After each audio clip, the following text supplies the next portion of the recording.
ವಿಶ್ವ ಕ್ರಿಕೆಟ್ಗೆ ಐಸಿಸಿಯೇ boss. 2023ರ November ವೇಳೆಗೆ ಸುಮಾರು 108 ಐಸಿಸಿ ಸದಸ್ಯ ಕ್ರಿಕೆಟ್ ಟೀಮ್ಗಳಿವೆ. ಇದರ ಪೈಕಿ 12 ಸಂಪೂರ್ಣ ಸದಸ್ಯ ರಾಷ್ಟ್ರಗಳಾಗಿದ್ದರೆ 96 ಸಹವರ್ತಿ ಸದಸ್ಯರಿದ್ದಾರೆ. ಇವರಲ್ಲಿ 8 ತಂಡಗಳು ಓಡಿಐ ಸ್ಥಾನವನ್ನು ಮಾತ್ರ ಹೊಂದಿವೆ. ಇದೀಗ ಐಸಿಸಿ ತನ್ನೆಲ್ಲ ಸದಸ್ಯ ರಾಷ್ಟ್ರಗಳ ಬೆಸ್ಟ್ ಪ್ಲೇಯರ್ಗಳನ್ನೆಲ್ಲ ಸೆಲೆಕ್ಟ್ ಮಾಡಿ ಟೀಮ್ಗಳನ್ನು ಅನೌನ್ಸ್ ಮಾಡಿದೆ.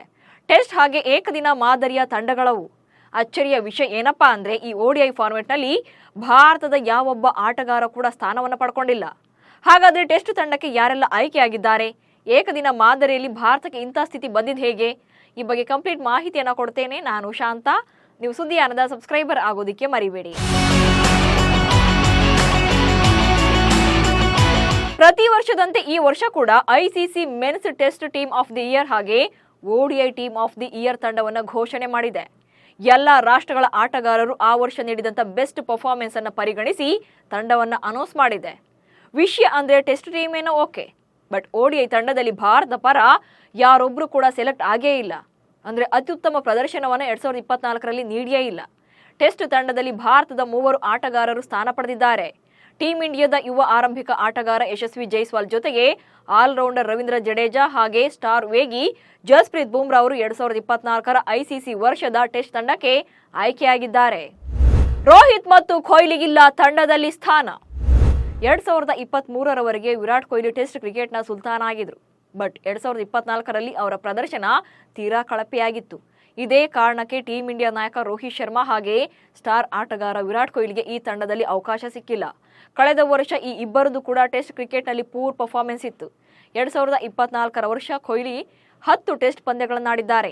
ಇದರ ಪೈಕಿ 24.52ರ ಸರಾಸರಿಯಲ್ಲಿ 417 ರನ್ ಅಷ್ಟೇ ಗಳಿಸಿದ್ದಾರೆ. ಇನ್ನು ನಾಯಕ ರೋಹಿತ್ ಶರ್ಮಾ 24.76ರ ಸರಾಸರಿಯಲ್ಲಿ 619 ರನ್ಗಳನ್ನು ಕಲೆ ಹಾಕಿದ್ದಾರೆ. ವಿಶೇಷ ಏನಪ್ಪಾ ಅಂದ್ರೆ ಫ್ಯಾಬ್ 4 ಕೊಹ್ಲಿ ಮಾತ್ರ ಅಲ್ಲ, ಸ್ಟೀವ್ ಸ್ಮಿತ್ ಕೂಡ ಅತ್ಯುತ್ತಮ ತಂಡದಲ್ಲಿ ಸ್ಥಾನವನ್ನು ಪಡ್ಕೊಂಡಿಲ್ಲ. ಹಾಗಾದ್ರೆ 11 ಆಟಗಾರರ ಪೈಕಿ ಯಾರೆಲ್ಲ ಸೆಲೆಕ್ಟ್ ಆಗಿದ್ದಾರೆ, ಅವರ ಪ್ರದರ್ಶನ ಹೇಗಿತ್ತು ಅನ್ನೋದನ್ನ ಹೇಳ್ತಾ ಹೋಗ್ತೇನೆ ನೋಡಿ. ಟೀಮ್ ಇಂಡಿಯಾದ 3 ಆಟಗಾರರಿಗೆ ಸ್ಥಾನ. ಅಂತಾರಾಷ್ಟ್ರೀಯ ಕ್ರಿಕೆಟ್ ಮಂಡಳಿಯು ಪ್ರಕಟ ಮಾಡಿರುವಂತೆ 2024ರ ವರ್ಷದ ಟೆಸ್ಟ್ ತಂಡದಲ್ಲೂ ಕೂಡ ಭಾರತದ 3 ಆಟಗಾರರು ಸ್ಥಾನ ಪಡ್ಕೊಂಡಿದ್ದಾರೆ. ಯುವ ಆಟಗಾರ ಯಶಸ್ವಿ ಜೈಸ್ವಾಲ್, ಆಲ್ರೌಂಡರ್ ರವೀಂದ್ರ ಜಡೇಜಾ ಹಾಗೆ ಜಸ್ಪ್ರೀತ್ ಬುಮ್ರಾ. ಈ ತಂಡದ ನಾಯಕನಾಗಿ ಆಸ್ಟ್ರೇಲಿಯಾದ ನಾಯಕ ಪ್ಯಾಟ್ ಕಮಿನ್ಸ್ ಅವರನ್ನ ಆಯ್ಕೆ ಮಾಡಲಾಗಿದೆ. ಫೈನಲ್ ಆಗಿ ಯಾರೆಲ್ಲ ಸೆಲೆಕ್ಟ್ ಆಗಿದ್ದಾರೆ, ಯಾವ ಸ್ಲಾಟ್ ಅನ್ನೋದನ್ನ ನೋಡ್ತಾ ಹೋದ್ರೆ 22 ವರ್ಷದ ಯಶಸ್ವಿ ಜೈಸ್ವಾಲ್ ಕಳೆದ ವರ್ಷದ ಟೆಸ್ಟ್ ಕ್ರಿಕೆಟ್ನಲ್ಲಿ ಅಸಾಧಾರಣ ಪ್ರದರ್ಶನವನ್ನು ನೀಡಿದರು. 54.74ರ ಸರಾಸರಿಯಲ್ಲಿ 1474 ರನ್ಗಳನ್ನು ಕಲೆ ಹಾಕಿದ್ರು. ಭಾರತ ಪರ ಅಗ್ರ ಸ್ಕೋರರ್ ಎನಿಸಿಕೊಂಡಿದ್ರು. ಹಾಗೆ ಒಟ್ಟಾರೆ ಟೆಸ್ಟ್ ಫಾರ್ಮೆಟ್ನಲ್ಲಿ 2ನೇ ಗರಿಷ್ಠ ಸ್ಕೋರರ್ ಎನಿಸಿಕೊಂಡಿದ್ರು. ಹೀಗಾಗಿ 36 ಸಿಕ್ಸರ್ಗಳನ್ನು ಬಾರಿಸಿದ್ದಂತ ಯಶಸ್ವಿ ಜೈಸ್ವಾಲ್ ಒಂದೇ ಕ್ಯಾಲೆಂಡರ್ ವರ್ಷದಲ್ಲಿ ಟೆಸ್ಟ್ನಲ್ಲಿ ಅತಿ ಹೆಚ್ಚು ಸಿಕ್ಸರ್ಗಳನ್ನು ಬಾರಿಸಿದ ಬ್ಯಾಟ್ಸ್ಮನ್ ಎಂಬ ಇತಿಹಾಸ ಕೂಡ ನಿರ್ಮಿಸಿದ್ರು. ಈ ಕ್ರಮದಲ್ಲಿ ಐಸಿಸಿ ಅತ್ಯುತ್ತಮ ತಂಡದಲ್ಲಿ ಯಶಸ್ವಿ ಜೈಸ್ವಾಲ್ ಅವರನ್ನು ಆರಂಭಿಕರಾಗಿ ಆಯ್ಕೆ ಮಾಡಿದೆ. ಇನ್ನು ಇಂಗ್ಲೆಂಡಿನ ಆರಂಭಿಕ ಆಟಗಾರ ಬೆನ್ ಡಕೆಟ್ ಅವರನ್ನ ಯಶಸ್ವಿ ಜೈಸ್ವಾಲ್ ಜೊತೆಗೆ ಜೋಡಿಯಾಗಿ ಐಸಿಸಿ ಆಯ್ಕೆ ಮಾಡಿದೆ. ಬೆನ್ ಡಕೆಟ್ ಅವರು ಕಳೆದ ವರ್ಷ ಟೆಸ್ಟ್ನಲ್ಲಿ 1149 ರನ್ಗಳನ್ನು ಕಲೆ ಹಾಕಿದ್ರು. ಇನ್ನು ನ್ಯೂಜಿಲೆಂಡ್ನ ಮಾಜಿ ನಾಯಕ ಕೇನ್ ವಿಲಿಯಮ್ಸ್ ಅವರನ್ನ ಒನ್ ಡೌನ್ ಬ್ಯಾಟ್ಸ್ಮನ್ ಆಗಿ ಆಯ್ಕೆ ಮಾಡಿದೆ. ಕಳೆದ ವರ್ಷ ಕೇನ್ 9 ಟೆಸ್ಟ್ಗಳಲ್ಲಿ 59.58ರ ಸರಾಸರಿಯಲ್ಲಿ 1013 ರನ್ಗಳನ್ನು ಕಲೆ ಹಾಕಿದ್ರು. ಇನ್ನು ಇಂಗ್ಲೆಂಡ್ನ ಮಾಜಿ ನಾಯಕ ಜೋ ರೂಟ್ 4ನೇ ಸ್ಥಾನವನ್ನು ಪಡೆದಿದ್ದಾರೆ. ಜೋ ರೂಟ್ 17 ಇನ್ನಿಂಗ್ಸ್ಗಳಲ್ಲಿ 1556 ರನ್ಗಳನ್ನು ಕಲೆ ಹಾಕಿದ್ದಾರೆ. 2024ರ ಗರಿಷ್ಠ ಸ್ಕೋರರ್ ಆಗಿದ್ದಾರೆ. ಇನ್ನು ಇಂಗ್ಲೆಂಡ್ನ ಬ್ಯಾಟ್ಸ್ಮನ್ ಹ್ಯಾರಿ ಬ್ರೂಕ್ ಅವರನ್ನ ಐಸಿಸಿ 5ನೇ ಸ್ಥಾನಕ್ಕೆ ಆಯ್ಕೆ ಮಾಡಿದೆ. ಬ್ರೂಕ್ 12 ಟೆಸ್ಟ್ಗಳನ್ನು ಆಡಿದ್ದು 55 ಸರಾಸರಿಯಲ್ಲಿ 1100 ರನ್ಗಳನ್ನು ಕಲೆ ಹಾಕಿದ್ರು. ಇನ್ನು ಶ್ರೀಲಂಕಾದ ಬ್ಯಾಟ್ಸ್ಮನ್ ಕಮಿಂದು ಮೆಂಡಿಸ್ ವಿಕೆಟ್ ಕೀಪರ್ ಆಗಿ ಇಂಗ್ಲೆಂಡ್ ಆಟಗಾರ ಜೇಮಿ ಸ್ಮಿತ್ 6ನೇ ಸ್ಥಾನವನ್ನು ಪಡ್ಕೊಂಡಿದ್ದಾರೆ. ಇನ್ನು ಕಮಿಂದು ಮೆಂಡಿಸ್ 9 ಟೆಸ್ಟ್ಗಳಲ್ಲಿ 74.97ರ ಸರಾಸರಿಯಲ್ಲಿ 1049 ರನ್ಗಳನ್ನು ಕಲೆ ಹಾಕಿದ್ರೆ ಸ್ಮಿತ್ ಅವರು 9 ಪಂದ್ಯಗಳಲ್ಲಿ 637 ರನ್ಗಳನ್ನು ಕಲೆ ಹಾಕಿದ್ರು. ಇನ್ನು ರವೀಂದ್ರ ಜಡೇಜಾ ಸ್ಪಿನ್ ಆಲ್ರೌಂಡರ್ ಕೋಟಾದಡಿ ಆಯ್ಕೆಯಾಗಿದ್ದಾರೆ.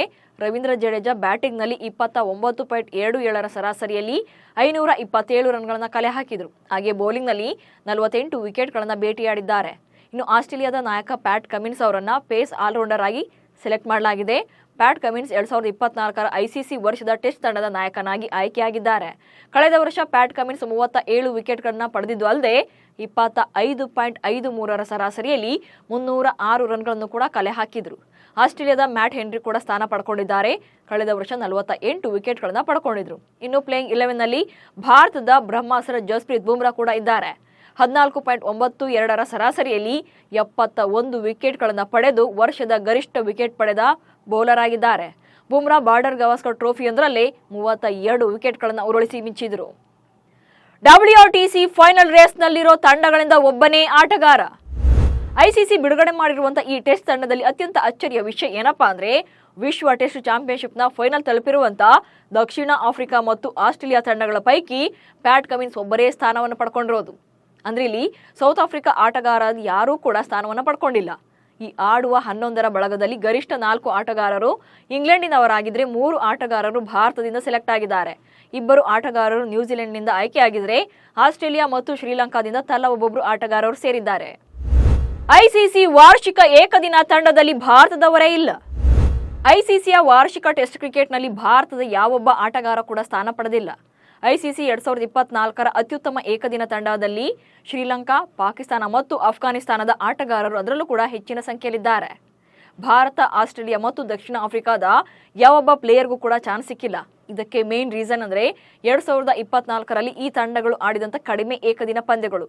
ಇನ್ನು ಈ ಏಕದಿನ ಮಾದರಿಯ ಸ್ಕ್ವಾಡ್ಗೆ ಶ್ರೀಲಂಕಾದ ಚರಿತ್ ಅಸಲಂಕ ತಂಡದ ನಾಯಕನಾಗಿ ಆಯ್ಕೆಯಾಗಿದ್ದಾರೆ.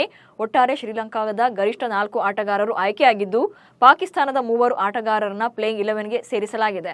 ಉಳಿದಂತೆ ಅಫ್ಘಾನಿಸ್ತಾನದ 3 ಮತ್ತು ವೆಸ್ಟ್ ಇಂಡೀಸ್ನ ಒಬ್ಬ ಆಟಗಾರ ತಂಡದಲ್ಲಿ ಸ್ಥಾನವನ್ನು ಪಡೆಯುವಲ್ಲಿ ಯಶಸ್ವಿಯಾಗಿದ್ದಾರೆ. ಐಸಿಸಿ ಏಕದಿನ ಮಾದರಿಯ ಬೆಸ್ಟ್ ಪ್ಲೇಯಿಂಗ್ 11. ಐಸಿಸಿಯ ಬೆಸ್ಟ್ ಪ್ಲೇಯಿಂಗ್ 11ನಲ್ಲಿ ಸ್ಯಾಮ್ ಅಯೂಬ್ ಮತ್ತು ರೆಹಮಾನುಲ್ಲಾ ಗುರ್ಬಜ್ ಆರಂಭಿಕರಾಗಿ ಆಯ್ಕೆಯಾಗಿದ್ದಾರೆ.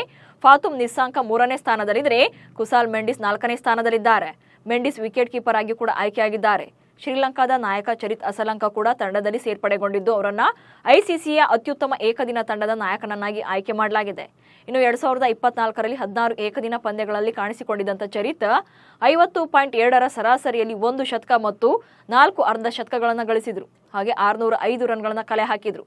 ಇದಾದ ಬಳಿಕ ವೆಸ್ಟ್ ಇಂಡೀಸ್ನ ಶೇರ್ಫೆನ್ ರುದರ್ಫೋರ್ಡ್ ಕೂಡ ತಂಡಕ್ಕೆ ಸೆಲೆಕ್ಟ್ ಆಗಿದ್ದಾರೆ. ಆಲ್ರೌಂಡರ್ಗಳಾಗಿ ಅಫ್ಘಾನಿಸ್ತಾನದ ಅಜ್ಮತುಲ್ಲಾ ಒಮರ್ಜಾಯ್ ಮತ್ತು ಶ್ರೀಲಂಕಾದ ವರೆಂದು ಹಸರಂಗ ತಂಡದಲ್ಲಿದ್ದಾರೆ. ಇನ್ನು ವೇಗದ ಬೌಲಿಂಗ್ನಲ್ಲಿ ಶಾಹಿನ್ ಅಫ್ರಿದಿ ಮತ್ತು ಹ್ಯಾರಿಸ್ ರೌಫ್ಗೆ ಸ್ಥಾನವನ್ನು ನೀಡಲಾಗಿದೆ. ಅಫ್ಘಾನಿಸ್ತಾನದ ಯುವ ಸ್ಪಿನ್ನರ್ ಅಲ್ಲಾ ಮೊಹಮ್ಮದ್ ಗಜನ್ಫರ್ ಕೂಡ ಐಸಿಸಿ ಏಕದಿನ ತಂಡದಲ್ಲಿ ಸ್ಥಾನ ಪಡೆಯುವಲ್ಲಿ ಯಶಸ್ವಿಯಾಗಿದ್ದಾರೆ. ಭಾರತ ಮತ್ತು ಆಸ್ಟ್ರೇಲಿಯಾ ಆಟಗಾರರಿಗೆ ಏಕೆ ಸ್ಥಾನ ಸಿಗಲಿಲ್ಲ? ಕ್ರಿಕೆಟ್ ಜಗತ್ತಿನಲ್ಲಿ ಭಾರತ ಮತ್ತು ಆಸ್ಟ್ರೇಲಿಯಾ ಬಲಿಷ್ಠ ತಂಡಗಳು, ಬಟ್ ಬೆಸ್ಟ್ ODI ಸ್ಕ್ವಾಡ್ನಲ್ಲಿ ಸ್ಥಾನವನ್ನು ಪಡ್ಕೊಂಡಿಲ್ಲ. ಇದಕ್ಕೆ ಕಾರಣ ಕೂಡ ಇದೆ.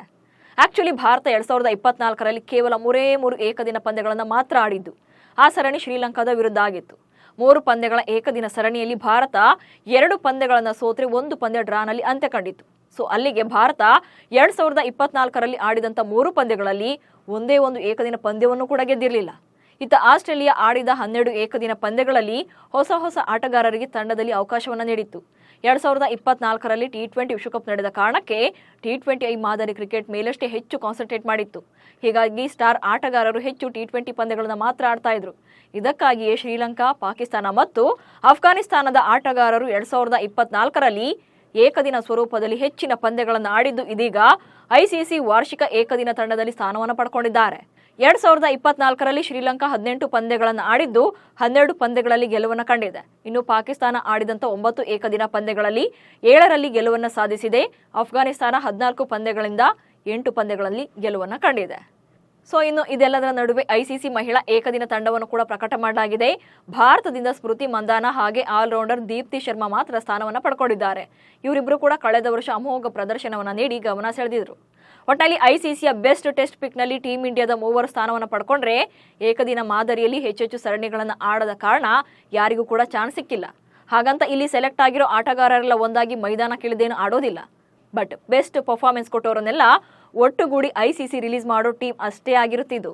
ನಮಸ್ಕಾರ.